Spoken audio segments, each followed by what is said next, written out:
Hello, welcome to AR smart kitchen. ఈరోజు మనం ఎంతో క్రంచీ టేస్టీ అయిన ఈవినింగ్ స్నాక్స్ ఎలా తయారు చేసుకోవాలో దానికి కావాల్సిన పదార్థాలు ఏంటో చూద్దాం. ఈ ఎగ్ ఫింగర్స్ చాలా క్రంచీగా టేస్టీగా ఉంటాయండి. సో మన ఇంట్లోనే ఎలా తయారు చేసుకుందామో చూద్దాం. ముందుగా ఒక 4 ఎగ్స్ని బ్రేక్ చేసుకొని ఒక మందపాటి పాత్రలో ఉంచుకోవాలి. ఇలా 4 ఎగ్స్ని కూడా బ్రేక్ చేసుకున్న తర్వాత అందులో రుచికి సరిపడా ఉప్పు,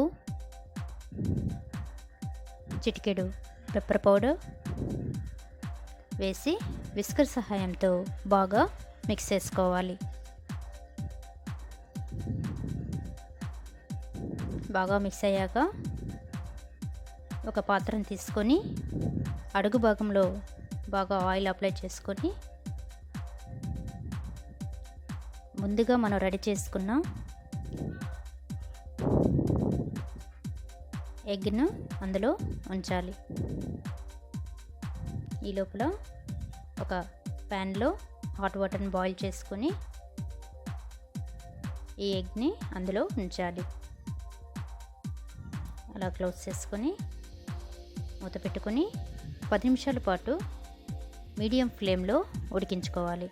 10 నిమిషాల తర్వాత చూసినట్లయితే ఎగ్ బాగా బాయిల్ అయి ఉంటుంది. సో ఈ ఫోక్ సహాయంతో మనం చూసినట్లయితే బాగా ఉడికిపోయింది కదా. ఇప్పుడు ఒక నైఫ్ సహాయంతో మనకి ఏ షేప్లో కావాలంటే ఆ షేప్లో బాగా ముక్కలు ముక్కలుగా కట్ చేసి పెట్టుకోవాలి.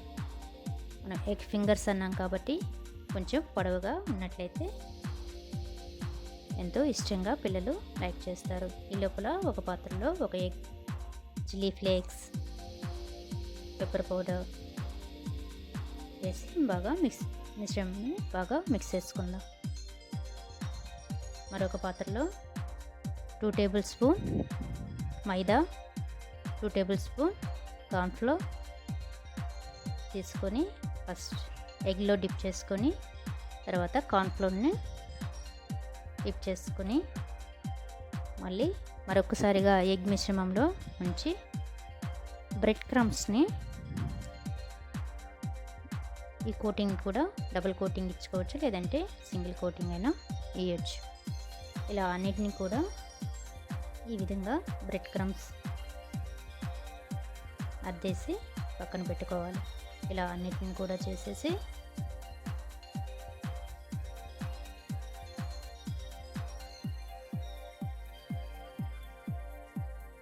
సో డబుల్ కోటింగ్ అండి. ఇక్కడ 2 టైమ్స్ బ్రెడ్ క్రమ్స్ యాడ్ చేశాను, కోటింగ్ ఇచ్చాను కాబట్టి మీ ఇష్టం, సింగిల్ కోటింగ్ కూడా ఇచ్చుకోవచ్చు. ఇలా అన్నిటిని కూడా ప్రిపేర్ చేసి పెట్టుకొని మరుగుతున్న ఆయిల్లో బాగా డీప్ ఫ్రై చేసుకోవాలి.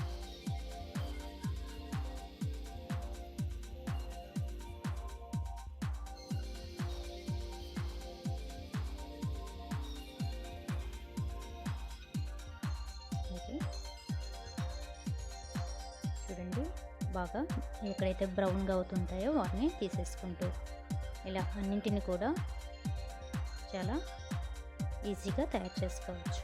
ఈ వీడియో కానీ మీకు నచ్చినట్లయితే లైక్ చేయండి, సబ్స్క్రైబ్ చేయండి, ఫ్రెండ్స్కి షేర్ చేయండి. Thank you.